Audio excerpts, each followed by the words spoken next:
Oman Bangladesh দূতাবাস এবং সরকারের উচ্চ পর্যায়ের পক্ষ থেকে ওমানের ভিসা পুনরায় চালু হওয়ার বিষয়ে বেশ কিছু ইতিবাচক অগ্রগতি ও সুসংবাদ এসেছে।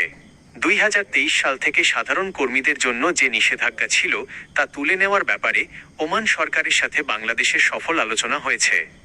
বাংলাদেশ দূতাবাস এবং প্রবাসী কল্যাণ মন্ত্রণালয়ের সর্বশেষ আপডেট অনুযায়ী মূল বিষয়গুলো নিচে তুলে ধরা হলো। 1. অবৈধ কর্মীদের বৈধতা এবং জরিমানা মওকুফ।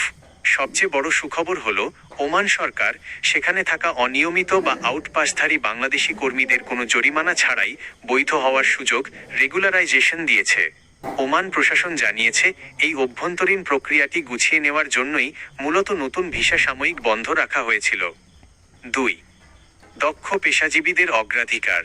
ইতিমধ্যেই ওমান বাংলাদেশ দূতাবাস নিশ্চিত করেছে যে নির্দিষ্ট কিছু ক্যাটাগরিতে দক্ষ জনশক্তি যেমন ডাক্তার, ইঞ্জিনিয়ার, নার্স, শিক্ষক এবং ফ্যামিলি ভিসা সম্পূর্ণ সচল রয়েছে।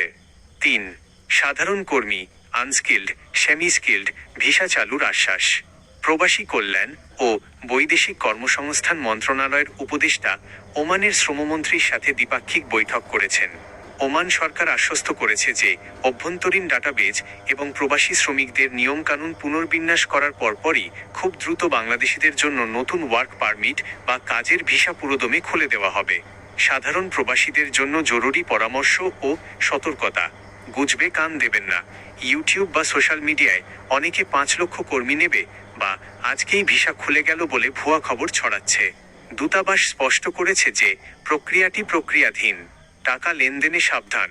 ওমান সরকার সম্পূর্ণ অফিসিয়াল ঘোষণা না দেওয়া পর্যন্ত কোনো দালাল বা এজেন্সির কাছে নতুন করে সাধারণ লেবার ভিসার জন্য বড় অঙ্কের টাকা অগ্রিম দেওয়া থেকে বিরত থাকুন। দক্ষতা বৃদ্ধি। ওমান এখন দক্ষ কর্মী নেওয়ার দিকে বেশি জোর দিচ্ছে।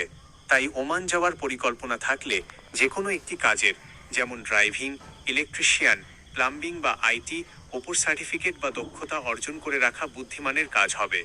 ভিসা খোলার আনুষ্ঠানিক সরকারি নোটিশ এবং চূড়ান্ত তারিখ জানতে ওমানের বাংলাদেশ দূতাবাসের অফিসিয়াল ওয়েবসাইট muscat.mofa.gov.bd এর লিংক অথবা ভেরিফাইড ফেসবুক পেজের দিকে নজর রাখুন।